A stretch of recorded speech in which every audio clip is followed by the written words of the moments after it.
kbar tħaf li mkien mulej kelbtek imqazza f'qalb waħda li naqad bil-ġisem tibnek ħaj fejn hemm l-imħabba fejn hemm il-għaqda hemm tammarit mulej hemm jittejx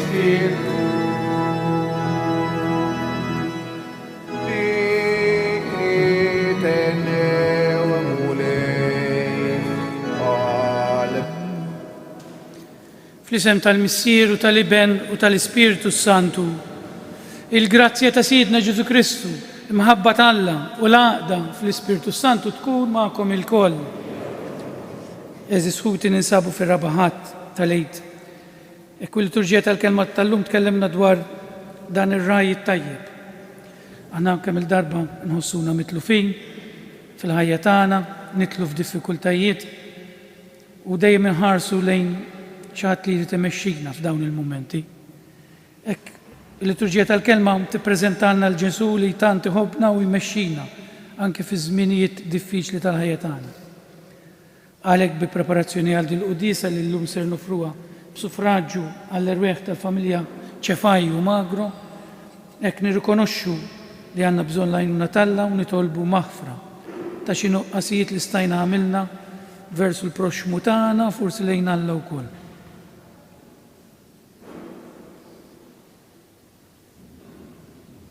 Nistqar l-Alla li jista' kollox u lilkom ħuti li jiena dnibt ħafna bil-ħsieb, bil-kliem u bil-għamil u billi ħallejt dmirijieti, ħtija tiegħi bl-akbar ħtija tiegħi. Għalhekk nitlob l-imqazza Marija dejjem Verġni, l-anġli u l-qaddisin kollha u lilkom ħuti biex titolbu għalija il-mulej Alla tagħna. Iħenna lina Alla li jista' kollox, jaħfrinna l-tijiet tagħna u jwassalna għal-ħajja ta' dejjem. Mulej ħniena, Kristu ħniena, mulej ħniena. Glorja lill-Alla fil-ola ta' smewiet u paċi fl-art lill-bnedmin ta' rieda tajba. Infaħruk, inberkuk, nadurawk, natuk ġieħ. Irroddulek ħajr għal-glorja kbira tiegħek. Mulej Alla, Sultan tas-sema, Alla Missier li tista' kollox. Mulej Iben waħdini Ġesu Kristu. Mulej Alla, ħaruf tal-Alla, bin il-Missier. Int li tneħħi d-nubiet tad-dinja, ħenna għalina. Int li tneħħi d-nubiet tad-dinja, ilqa it-talb tagħna. Int li qiegħed fuq l-lemin tal-Missier, ħenna għalina. Għaliex int waħdek qaddejs, int waħdek mulej, int waħdek l-ola Ġesu Kristu, mal-Ispiritu Santu, fil-glorja tal-Missier Alla. Amen. Għandna avviż li suppostar qabel il-qudisa. Illum f'dan is-santwarju qed nagħmlu ġabra speċjali biex jibdew jitħallsu l-ispejjeż tal-bini tad-dar tal-irtiri tas-santwarju nitolbukom biex tkunu ġenerużi. Nitolbu. O Alla ta' dejjem li tista' kollox, mexxina lejn ix-xirka tal-ħniena fis-sema biex aħna il-merħla ċkejkna tiegħek naslu fejn daħal qabilna ir-raj qawwi tagħna. Dan nitolbulek permezz ta' ibnek, Ġesu Kristu Sidna, li huwa Alla u miegħek jgħix u jsaltan flimkien mal-Ispiritu Santu għal dejjem ta' dejjem. L-ewwel qari. Aħna se nduru fuq il-pagani. Qari mill-ktieb tal-Atti tal-Apostli. F'dak iż-żmien Pawlu u Barnaba minn Perge baqgħu sejrin sa ma waslu f'Antokja ta' Pisidja. F'jum is-sibt daħlu fis-sinagoga u qagħdu bil-qiegħda. U meta xterdet il-ġemgħa tas-sinagoga, ħafna kemm il-Lut u kemm il-proseliti twajba marru ma' Pawlu ma' Barnaba u dawn ħeġġewhom biex jibqgħu fil-grazzja tal-Alla. Is-sibt ta' wara tista' tgħid il-belt kollha inġabret biex tisma' l-kelma tal-mulej. Il-Lut meta raw il-folol imtlew b'lejra u bdew imeru lil Pawlu u jidawlu. Imma Pawlu u Barnaba bil-kuraġġ kollu qalu: Kien meħtieġ li l-kelma talla titħabbar lilkom l-ewwel billi intom qegħdin twarbuha u jidrilkom li ma tissoqilkomx il-ħajja ta' dejjem, aħna se nduru fuq il-pagani. Għax hekk ordinalna l-mulej, jien għamiltek dawl tal-ġnus biex twassal is-salvazzjoni sa tru fl-art. Il-pagani meta semgħu dan bdew jifirħu jigglorifikaw il-kelma tal-mulej u daw kollha li kienu mażula l-ħajja ta' dejjem emnu. Hekk il-kelma tal-mulej baqgħet tixteret mal-art kollha. Imma l-lut xewxu n-nies twajba u magħrufa u wkoll il-kbarat tal-belt u qajmu persekuzzjoni kontra Pawlu u Barnaba u keċċewhom il-barra minn arthom. Huma farfru għal fuqhom it-trab minn mariġrejhom u marru Ikonju, iżda d-dixxipli mtlew bil-ferħ u bl-Ispiritu Santu. Il-kelma tal-mulej. Roddu ħar lill-Alla. Sar misponsorjali, aħna l-poplu tiegħu u n-naċ tal-mera tiegħu. Ngħidu flimkien, aħna l-poplu tiegħu u n-naċ tal-mera tiegħu. Għajtu bil-ferħ lill-mulej fl-art kollha, aqdu bil-ferħ lill-mulej, itlu qudiemu bana ferriħi. Ngħidu flimkien, aħna l-poplu tiegħu u n-naċ tal-mera tiegħu. Kunu għafu li Jaħwe u Alla u ħalaqna u aħna tiegħu, aħna l-poplu tiegħu u n-naċ tal-mera tiegħu. Ngħidu flimkien, aħna l-poplu tiegħu u n-naċ tal-mera tiegħu. Għax twejjeb il-mulej għal dejjem it-tjiba tiegħu, minn żmien għal żmien il-fedeltà tiegħu. Ngħidu flimkien, aħna l-poplu tiegħu u n-naċ tal-mera tiegħu. It-tieni qari.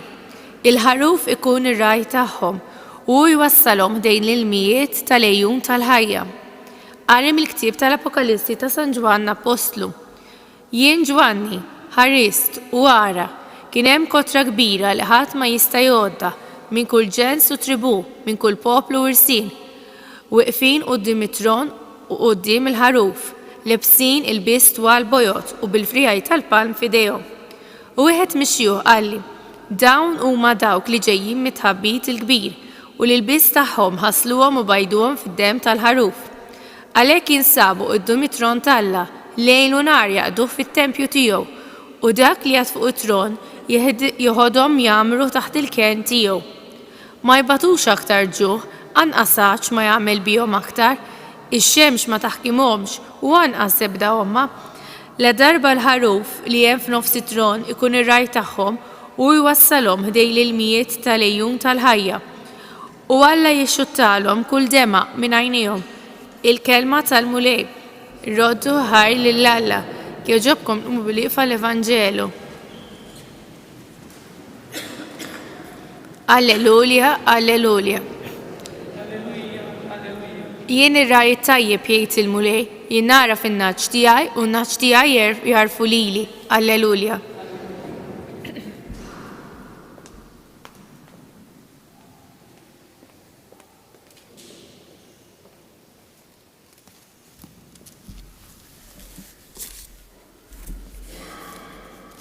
Il-mulej magħkom. Qari mill-Evanġelju skont San Ġwan. F'dak iż-żmien Ġesu qal, in-naċ tiegħi jisemgħu leħni u jiena narafhom u huma jimxu warajja. U jiena nagħtihom il-ħajja ta' dejjem u huma ma jintilfu qatt u minn idejja ħadd ma jaħtafhom li. Missieri li tawhom li huwa akbar minn kulħadd u ħadd ma jista' jaħtafhom minn id il-missier. Jiena u l-missier aħna ħaġa waħda. Il-kelma tal-mulej.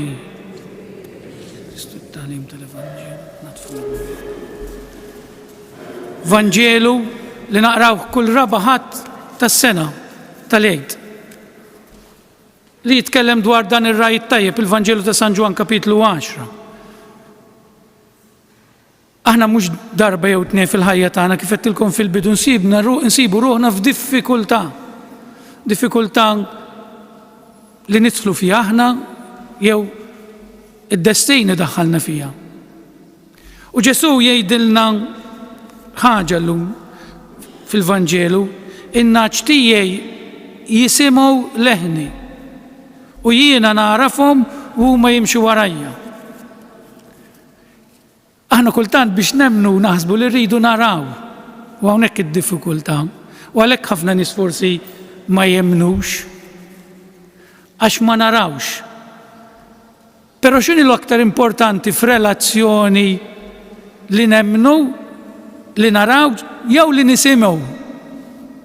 Hemm frażi jgħidu s-Santi Padri. Il-fidi tiġi mis-smieħ tal-kelma talla. Mis-smieħ tal-kelma talla. F'dawn l-erba' teħdud, Ġesu bil-mod il-mod beda jurina illi issa li tela s-sema u għamil l-mwiet u ma nistgħux naraw aktar, hemm bżonn nibdew nisemgħu lilu aktar milli nippruvaw naraw. Fil-fatt ir-reżurezzjoni li Ġesu għamil l-mwiet ħadd ma raw. Il-mument li Ġesu għam u ħareġ mill-qabar ma għandna l-ebda xhieda okulari li raw bajnejhom. Għax anke n-nies li kienu ma' qabar qalu li kienu reqdin. U din Ġesu ma jagħmilix hekk ta'. Imma jagħmel apposta f'dak is-sens li jridna nemmnu għax inħobbu. Iridna nemmnu għax inħobbu. U din naraw fil-ħdud kollha. L-anġli li jgħidu lin-nisa għalfejn qegħdin tfittxu bil-kelma kkomunikaw, għalfejn qegħdin tfittxu fost il-mejtin. Issa din il-kelma li jgħidnilkom aħna, morru wasluha lill-oħrajn. Fit-triq ta' Emmaus. Ġesu ma ħallihomx jindunaw minnu, kienu qed jarawh. Imma permezz tal-kelma, permezz tal-iskrittura, x'inqasam il-ħobs u qal danu ġismi u danu demmi, hemmhekk indunaw. X'inhu l-iktar importanti f'relazzjoni? Ħanetilqu minn hawn. Jiena nista' nara persuna ngħid kemm hi sabiħa, kemm hi libsa sabiħ, kemm hu libes sabiħ, imma biex insir nafu irrid niddialoga, nisma' u nitkellem. Nisma' u nitkellem. Jiena nista' nara persuna bħalma ġara darba lili, kont qiegħed f'parroċċa l-Italja u nara wieħed ġej ikellimna fil-parroċċa kont qed inqarar, kollu tattoos, xahru mqaxxar, u jien iġġudikajtu ovvjament kollu msielet, qed teħħen ġejja tiegħi. U ma ġietx xejn tiegħek veru kien persuna ta' kuxjenza delikata, ippreparat biex iqer, u kien verament persuna li jgħix l-ħajja nisranija tajjeb. Ġifieri milli nara ma nistax niġġudika, tiddialoga mal-persuna biex tkun taf il-ġewwieni tagħha, biex tkun taf il-ġewwieni tagħha. U Ġesu dan li qed jipprova jgħidilna llum, jekk intom tħobbuni, tridu tisemgħuni. Meta aħna nitlu fi kriżi fil-ħajja tagħna, hemm proverbju Malti jispjegah tajjeb. Il-Malti jgħidilna ma tibqax tara meta tintilef jew tidħol fi kriżi, ma tibqax tara. Dak il-ħin tisma' trid. Ħanġibilkom eżempju tar-raj li qalilna Ġesu stess. Jekk ir-raj tilef naġa u idduna fl-għaxija x'indaħħal in-naġ fil-maqqiel, ħajmur ifittixa fid-dlam. Inutli li jfittixa bajnejh. X'ħajara? X'jagħmel jgħidilha. U n-naġa x'tagħmel jew il-ħaruf x'jagħmel. Jibda jgħid jew lill-ommu jew jagħmel ħoss u jsibu l-xulxin bil-vuċi. Jekk immorru lura, ħanġibilkom eżempju kemm importanti li tisma'. Għax aħna ma nistgħux naraw il-Ġesu, li nistgħu naraw taħt xbija tal-ħobs u l-inbejt. Għalhekk il-Tumas qalu ejja poġġi jdejk, qalu mberkin dawk li jemmnu mingħajr ma jaraw. It-tema qegħdem u dan li ġara llum irdu naraw għaliex ġara qabel dan il-Vanġelu, kapitlu ta' qabel. Il-Lut jirrabjaw għax Ġesu jagħmel miraklu fil-jum tas-Sibt. U bniedem ma kienx jara taħt id-dawl. Ġesu kien jagħmel il-mirakli biex il-Lut illi bil-fors ridu jaraw biex jemnu. Ġesu għalhekk jagħmlu il-mirakli. Għalhekk ma jsirux aktar mirakli fid-dinja, għax Ġesu ma jridniex nemmnu għax rajna l-mirakli. Kieku Ġesu jidħol minn dak il-bibu jagħmel il-miraklu, xi miraklu ġed il-Knisja, kieku il-Maltin kollha jiġu għarku btejhom. Fil-fatt li l-nies x'qallhom meta għamel il-miraklu tal-ħobs. Ġejtu warajja mhux għax temnu fija, għax kiltu mlejtu żaqkom. U aħna x'nagħmlu fid-dinja f'min nemmnu. F'min itina l-flus min jimlienna żaqna. Għax aħna ma għadniex lesti li nisemgħu, immorru lilien u meta nitlu fi kriżi jridu nisemgħu aktar milli naraw għax ma nibqgħux naraw bil-problemi u rridu nisemgħu l-kelma ta' Alla biex terġa' tiggwidana fit-triq li għandna bżonn. U Ġesu dan li qed jipprova jgħidilna llum, in-naċ tiegħi jisemgħu leħni u jimxu warajja. Jien meta jkolli kriżi, fejn immur inħabbat? Nafda fija nnifsi, fil-qawwa tiegħi. Ġeneralment hekk nagħmlu. Imbagħad xi naraw illi ma nistax insolvi l-problema, ma jista' jsolvi li ħadd aktar. Imbagħad niftakru forsi li hemm Ġesu u ma nagħmlux ħażin. Imbagħad forsi niġu l-Knisja nitolbu l-għajnuna ta' Alla. Imma għaliex li Ġesu ma nżommuhx kontinwament fi dialogu miegħu permezz tal-kelma tiegħu. Il-kelma li naqraw kull jum u anke nhar ta' Ħadd tagħtina messaġġ. Il-kelma tal-Alla tagħtina l-ħajja bħalma qed tagħtilna llum.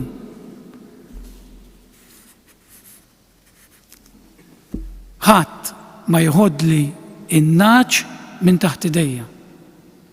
Ġesu dejjem lest jagħtina idejh. U aħna li nirrifjutaw. Il-missier ta' jomli u ħadd ma joħdhom li, l-uniku mod li jeħduhom li, ġifieri qas ix-xita ma jista' jagħmlilna xejn. L-uniku mod li jistgħu jeħduhom li jekk huma fil-libertà tagħhom iridu jitilqu. Jekk jien fil-libertà tiegħi ma nażilx li nfittex il-Alla. U hawnhekk anke ara kemm hu r-rajt tajjeb anke meta nabbandunawh, anke meta ma nagħtux kasu, jibqa' ifittixna. Imma ma jobbliganix għax l-imħabba ma tobbligax. L-imħabba ma tobbliga lil ħadd. Għalhekk huwa r-raj it-tajjeb dak li jisraq in-naċ jidħol jieħu. Dak li jisriqilna qalbna il-ħażin ma jirrispettanix. Jisgassa l-bieb ta' qalbna daqqa ta' sieq u jinvada ruħna. U la hemm rispett minn int, u la xient, u la inti x'ħad tkun kuntent bli ħajtejk u bli ħajgħamillek, imma l-importanti li tkun taħt il-ħakma tiegħu. Dik mhix imħabba, dik hija skjavitu. Issa aħna meta nkunu f'diffikultà ma qegħdin infittxu. Qed inġib quddiem għajnejja darba kont Ruma, tafu t-trafik ta' Ruma kif inhu minn ma' Ruma jaf dak il-ġen tat-trafik u nara anzi nisma' partita karozzi jieħdu break u jieqfu fuq zebra crossing għax ma tantx jieqfu bir-rispett kollu ma tantx jieqfu t-Taljani fuq zebra crossing. U nara serbut tfal għaddejjin jitfejtek u bid-teacher tagħhom fuq quddiem iż-żommit l-ewwel tifel u kollha mixjin wara xulxin. Dawk it-tfal kienu qed jafdaw fit-teacher tagħhom. Kieku tifel ikollu jitlaq waħdu ġa dak it-trafik ħadd ma kien ħajjaqaf fl żgur jew itajruh jew qed jipperikola ħajtu.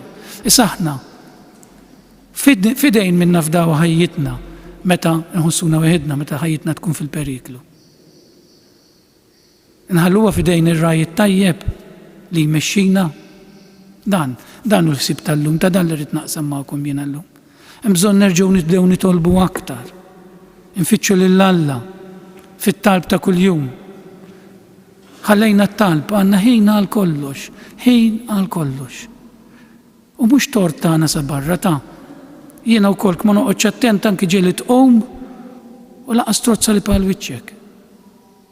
Tqum tfittex il-mobile, tqum tisma' mużika, ma għandniex ċans, ma nagħtux ċans lill Alla li nisemewh. Nibżew mis-silenzju. Jien biex insir naf persuna, irrid nismaħħa u jrid tisma' lili. Għalhekk jiena din it-talba tiegħi għallum li nerġgħu nibdew nitolbu xi ftit. Għall-bidu huwa diffiċli, imma tagħmel punt fil-ħajja tiegħek tgħid jiena filgħodu l-ewwel ħsieb tiegħi jrid imur lejn Alla. Grazzi mulej, bonġu mulej, jiena sibt ħaġa tajba ħafna. Forsi ħafna minnkom iż-żar jitqu bija. Jiena kont nitħaq bl-anzjani meta kont għadni żej, li fil-Kamra tas-Sodda jkollhom xi xbija ta' Ġesu. U aħna konna ndendlu l-posters tal-kantanti niftakar, mhux xbijat ta' Ġesu. Imma llum nifhimha, għax inti l-ewwel ħaġa li tara faċċata tas-sodda, x'in tiftaħ għajnejk tara xbija Alla, tgħidlu bonġu mulej. Dak hu t-talb mhux li bonġu grazzi mulej. Grazzi. Qabel ma torqod li jkollok il-kuraġġ tinżel għall-kubtejk tgħid Ave Marija lill-Madonna x-xahar ta' Mejju. Maħu ħsibi, paħu ħsibi, dan kollu Dan hu li nafdaw ruħna fidejn ir-rajiet tajjeb. Mbagħad taraw meta jiġu l-problemi jkunu aktar sereni. Għax meta jien għandi dialogu ma' Alla, naf li għandi xi ħadd qed imexxini.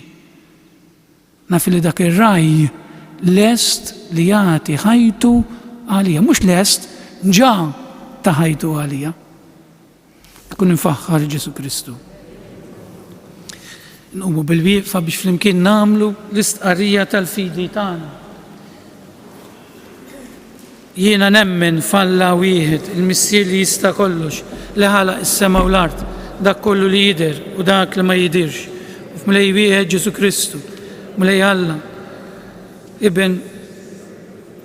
Iben waħdini ta' Alla, imnissel mill-Missier qabel kull żmien, Alla minn Alla, dawn minn dawn, Alla veru minn Alla veru, imnissel mhux magħmul, natura waħda mal-Missier u bih sar kollox, niżel mis-smewiet għalina l-bnedmin u għall-fidwa tagħna u għall-ġisem bis-seta tal-Ispiritu Santu minn Marija Verġni u sar bniedem, salbu għalina, bata taħt Ponzu Pilatu, mietu difnuh. Fit-tielet jum qam minn belwiet skont il-kotba mqazza u tal-assema qiegħed fuq il-lemin tal-Missier u għandu jerġa' jiġi bil-glorja biex jagħmel ħaq mill-ħajjin u mill-mejtin u s-saltna tiegħu ma jkollix tmiem u fl-Ispiritu Santu mulej li jagħti l-ħajja li ġej mill-Missier u mill-Liben u li hu meqjum u mweġġaħ flimkien mal-Missier u mal-Liben u li tkellem fehom il-profeti fi knisja waħda qaddisa, kattolika u apostolika, nistqarma mudija waħda għal maħfra ta' dnubiet, nistenna l-qawma mill-wiet u l-ħajja ta' żmien li ġej. Ħuti, il-mulej u għarraj tagħna li jmexxina lejn il-merat ta' dejjem, resqulu t-talbit tagħna. Tolbu għal Papa Franġisku, l-isfijiet u s-saċerdoti li qed jieħdu sehem mill-missjoni ta' Kristu rajiet tajjeb sabiex bimħabba jwasslulna l-kelma tiegħu nitolbu. Tolbu għal-mexxejja tal-ġnus sabiex ifittxu t-toroq ġodda għal-paċi vera fost il-popli kollha nitolbu. Tolbu sabiex aktar żgħażagħ jilqgħu s-sejħa tal-mulej sabiex ikunu ħaddiema fl-għalqa tiegħu li hija l-Knisja nitolbu. Tolbu għalina l-koll biex nisemgħu u nilqgħu l-kelma ta' Ġesu għax fi kliemu hemm il-ħajja li timla l-qalb tal-bniedem bil-ferħ veru nitolbu. Minn dan is-swantwarju tal-Madonna ta' Pinu nitolbu għall-ommijiet kollha, illum jum l-om, birikom, għaddisom, u imla l-qalbhom bil-paċi tiegħek nitolbu. U Alla jinta ferħu paċi, qawwina bl-ispirtu qaddis tiegħek u tgħallimna u tħallina qatt ninfirdu mir-rajiet tajjeb tiegħek tagħna bi Kristu Sidna.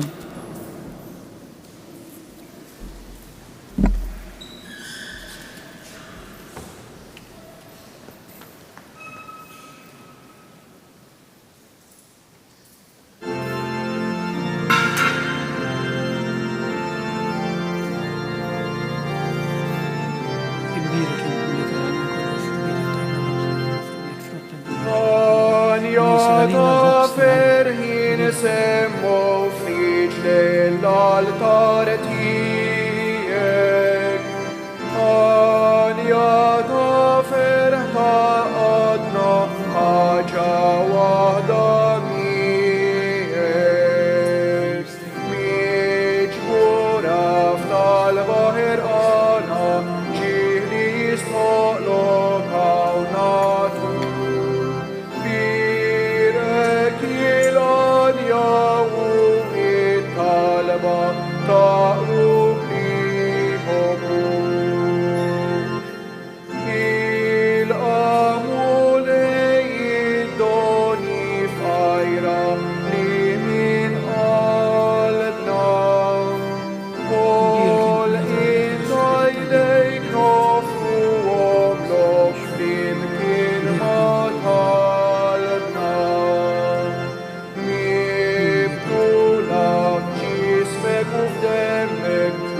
barka ruħi ssin, fit madam Abba slimu fidwa fuq raser iġġib. Itolbu ħutej biex is-sakrifiċċju tiegħi u tagħkom ikun joġob lil Alla l-Missier li jista' kollox.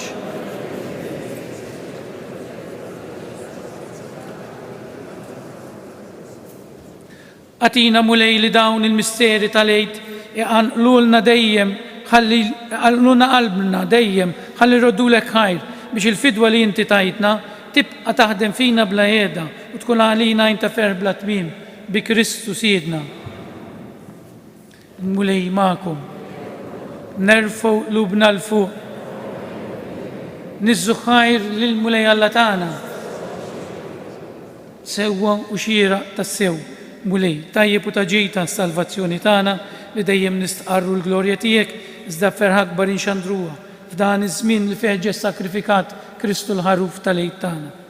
U qeret il-ħażen tagħna tal-imoddi, ġeddet il-ħolqien kollu li kien iġġarraf u reġa' tagħna l-ħajja fis-safa kollu tagħha. Għalhekk f'dan il-ferħ tal-għid imxerret ma' kull imkien fid-dinja, il-bnedmin kollha jintlew bilena u l-qawwiet tas-sema ma' setat tal-anġli jiġġulek idnu ta' glorja u bla qiegħda jtennulek u jgħidu għaddejs, għaddejs, għaddejs, mulej Alla tal-eżerċiti, s-smawiet u l-art mimlija bil-glorja tiegħek, osanna fil-ogħla tas-smawiet, imbierek minn ġej fisem il-mulej, osanna fil-ogħla tas-smawiet.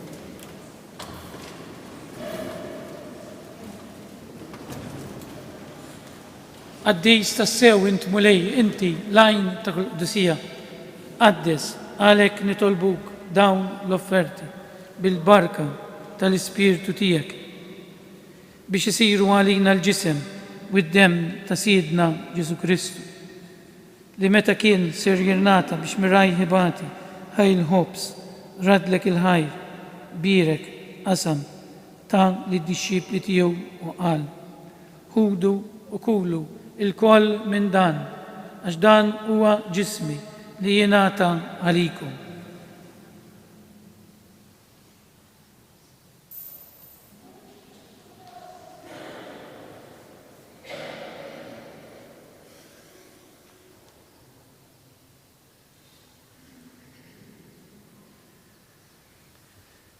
Ekku kol wara li klaħa l-kalċi, reġa' rat il-ħajr, tali d-dixxipli tiegħu u qal ħudu biex jorbu minnu l-koll għax dan huwa l-kalċi ta' demmi tal-patt il-ġdid li jibqa' għal dejjem. Id-demm li jixxerret għalikom u għal bnedmin kollha għal maħfra ta' dnubiet. Għamlu dan b'tifkira tiegħi.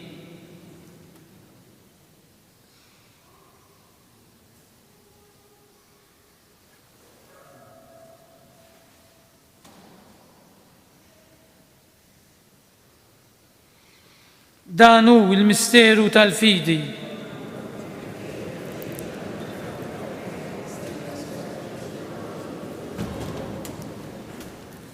Għalhekk aħna nagħmlu dan tifkira tal-mewt u l-qawmien ta' Siedna Ġesu Kristu nofrulek mulej il-ħobs tal-ħajja u l-kalċi tas-salvazzjoni u rodulek ħajra ġoġbuk tilqana hawn quddiemek biex naqduk.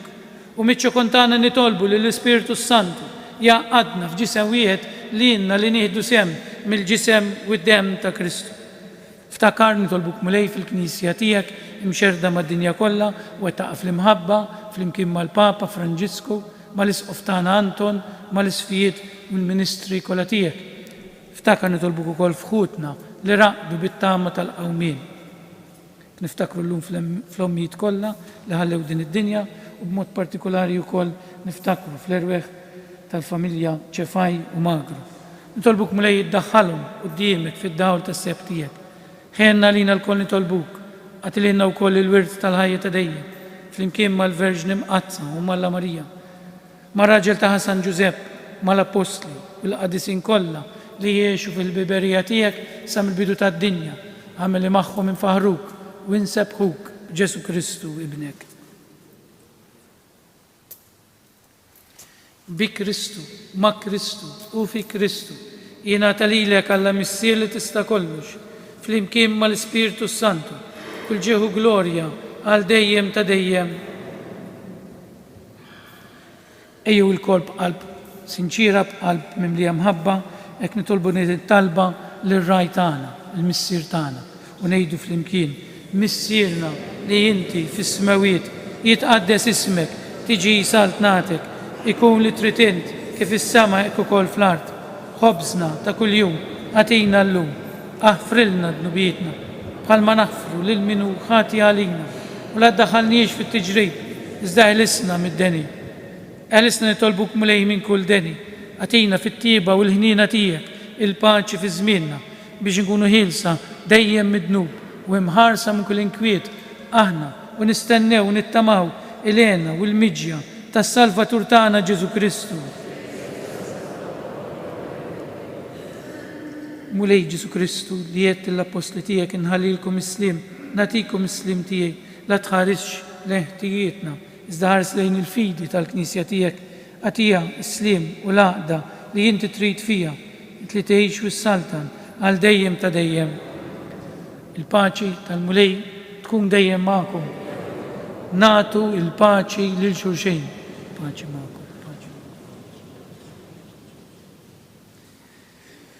Il-ġisem flimkien mad-dem tas-Sinjur tagħna Ġesu Kristu kun jiswew lilna li se netqarbnu bihom għal ħajja ta' dejjem ammin.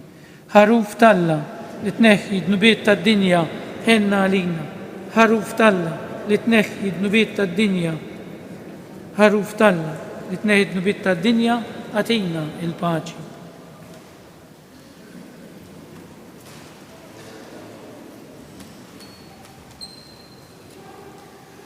Danu l-ħaruf talla, danu dak li jneħħi d-nubiet tad-dinja, ħenjin dawk li huma mistiedna għal din l-ikla tal-ħaruf.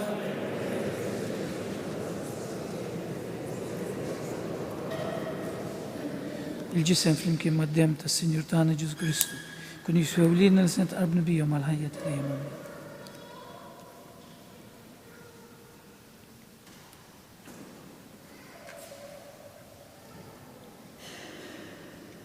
Id-dem ta' Kristu jħarisna ħajja ta' dejjem.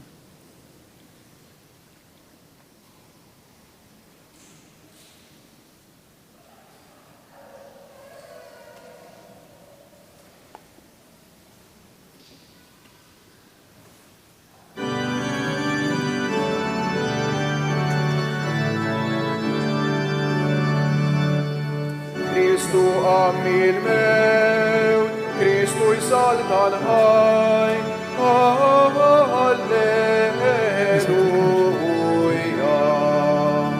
Kristu għammil mewt, Kristu jsalta l-ħaj, Alleluja.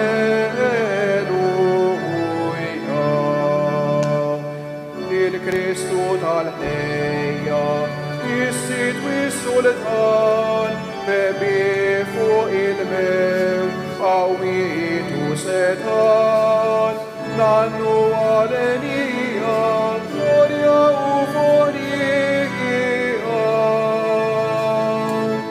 Kristu għammil mewt, Kristu jsalta l-ħaj, Alleluja.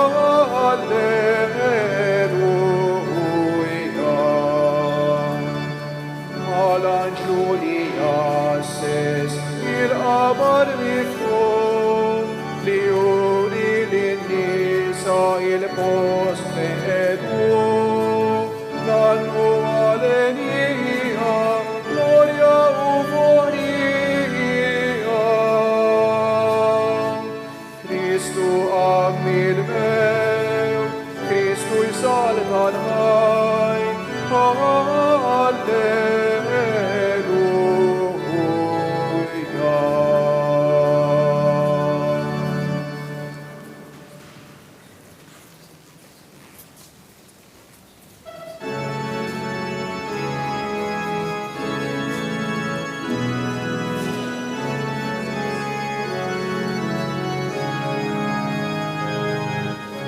imbirek mulej għal dejjem, u imbirek li semqat nismijek. Alleluja.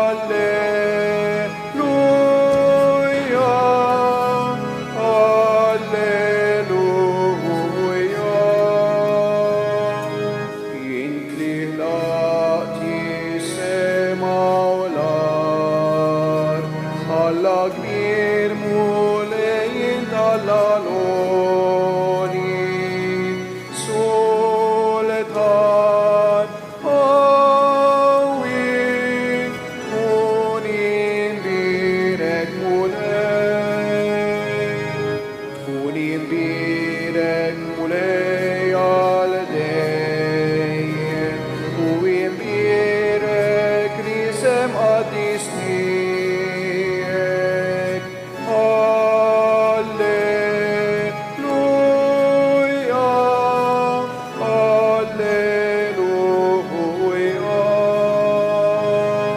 Salvatur divdeitna lekol, Intlitina hayyawta majdida,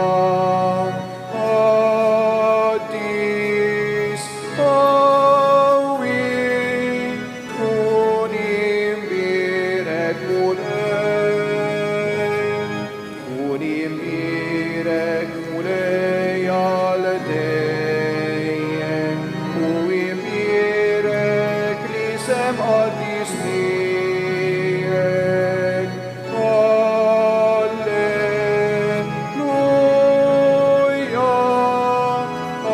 Alleluia.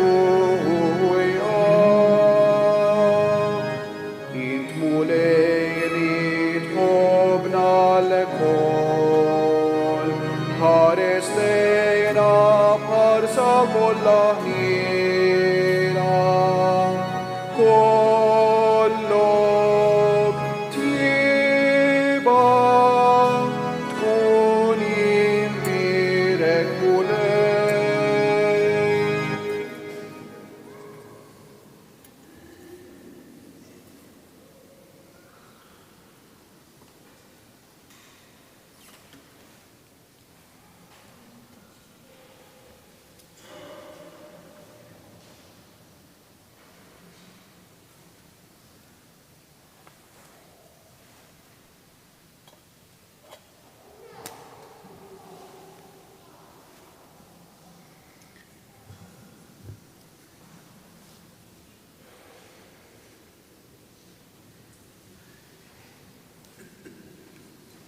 Gloria للمسير للابن وللإسبيرتو سانتو.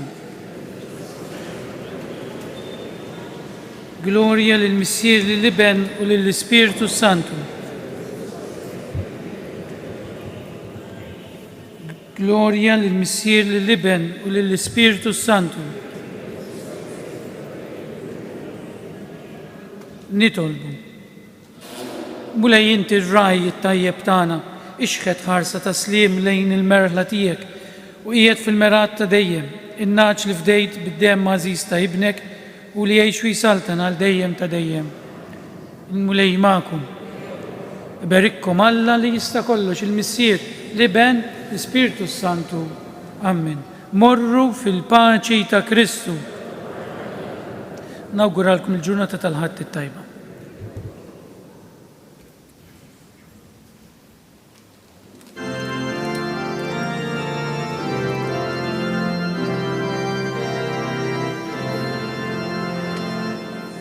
Maria jifraħu tenna, Alleluja, għax nobli inti snaqlek tkun ommu, Alleluja, il-mewt reba kif jinħabbar, Alleluja.